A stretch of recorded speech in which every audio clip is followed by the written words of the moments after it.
एक तो न्यूजीलैंड ने आखिरी टाइम पे पाकिस्तान का दौरा रद्द कर दिया, ऊपर से पीसीबी यानी कि पाकिस्तान क्रिकेट बोर्ड को 27 लाख का बिरयानी का बिल भी पे करना पड़ रहा है।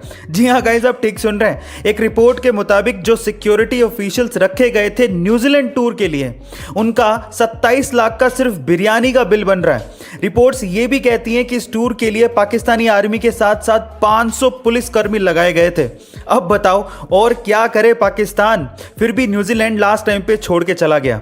एक तो कंगाली, ऊपर से आटा गीला। गाइस, आपका इसके बारे में क्या ख्याल है कमेंट सेक्शन में जरूर लिखिएगा। और ऐसे अमेजिंग वीडियोस के लिए शेयर, सब्सक्राइब एंड लाइक। मिलते हैं अगली वीडियो में।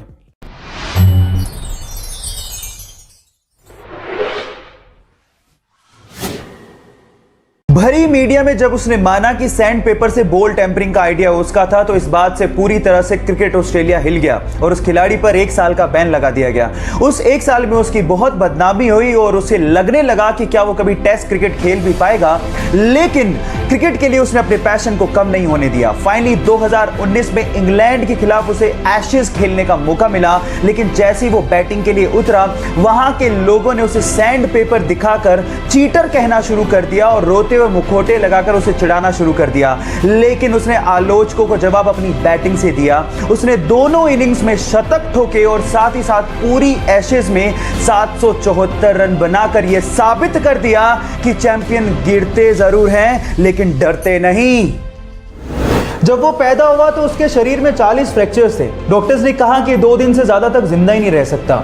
लेकिन वो कहते हैं ना, जाको राके साइया मार सके ना कोई, कुछ ऐसा ही हुआ। वो बच्चा जी गया।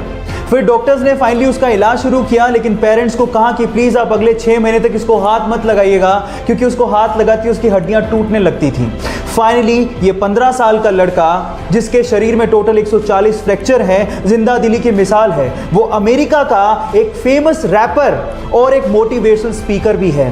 Yes, I am talking about Sparsha, जिसने एमिनेम के गाने आई एम नॉट अफ्रेड को उससे भी तेज गाकर रिकॉर्ड बना दिया, जिसको यूट्यूब पर अभी तक 14 मिलियन से ज्यादा हार्ट्स मिल चुके हैं। गाइस, यहां सीखने लायक बात यह है कि हालात कैसे भी हो, आपको जिंदगी जीने का जज्बा होना चाहिए, तब आप कुछ भी कर सकते हो। Thank you. वो हरियाणा में एक सरकारी कर्मचारी था। उसके बाद उसने रिटायरमेंट लिया, लेकिन रिटायरमेंट के बाद उसकी जिंदगी पूरी तरह से बदल गई। वो डिप्रेशन का शिकार रहने लगा। उसे physical problems, medical problems, mental problems तक होने लगी। 1.5 साल तक वो बेड पर ही पड़ा रहा और किसी के सहारे के बिना तो वो उठ भी नहीं सकता था। लेकिन उसके बाद उसने अपने दिमाग को समझाया, अपनी विल पावर को जगाया और आज वो बंदा 60 की उम्र में एक सीनियर एज रैंप मॉडल और एक एक्टर है। Yes guys, I'm talking about Dinesh Mohan. Guys, यहाँ सीखने लायक बात यह है कि अगर आप कुछ भी जिंदगी में नया करना चाहते हो तो age is just a number. उम्र की रखिया, स्पिरिट होनी चाहिए।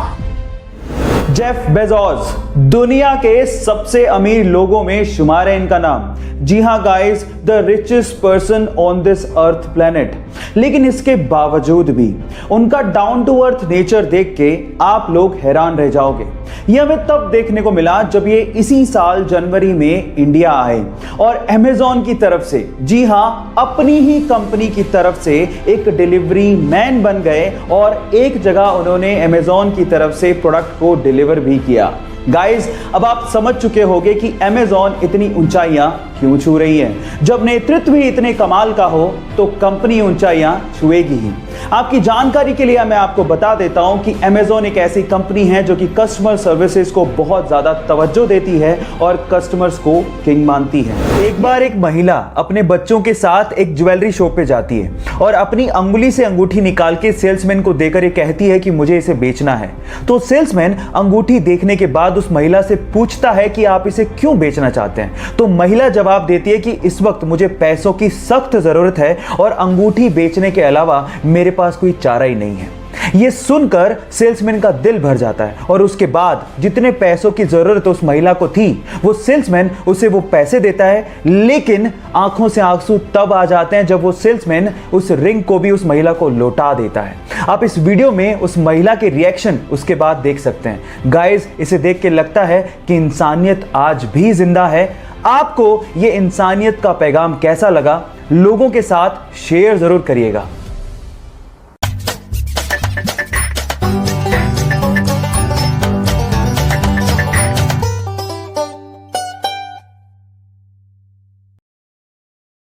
गाइस, इंडिया में जब एग्जाम लिया जाता है तो यहां के बच्चों को उनके बैठने की सीट ढंग से मिल जाए, वही बड़ी बात है। लेकिन सऊदी अरेबिया में जब बच्चों का एग्जाम लिया जाता है तो वहां की रॉयल सर्विस देख के आप लोग हैरान रह जाओगे। वहां के बच्चों को एग्जाम टाइम पे पानी के साथ साथ चॉकलेट, आइसक्रीम, सैंडविच, नैपकिंस, चाय, ये सारी चीजें प्रोवाइड करवाई जाती हैं। क्या आपको भी लगता है कि इंडिया में कभी एग्जाम टाइम पे ऐसा कुछ होगा? चैट सेक्शन में जरूर लिखिएगा। और ऐसे ही फनी फैक्ट्स के लिए हमारे यूट्यूब के चैनल को सब्सक्राइब कर लीजिएगा। और अगर आप इंस्टाग्राम पे देख रहे हैं तो मुझे फॉलो करना मत भूलिएगा। मिलता है अगली वीडियो में।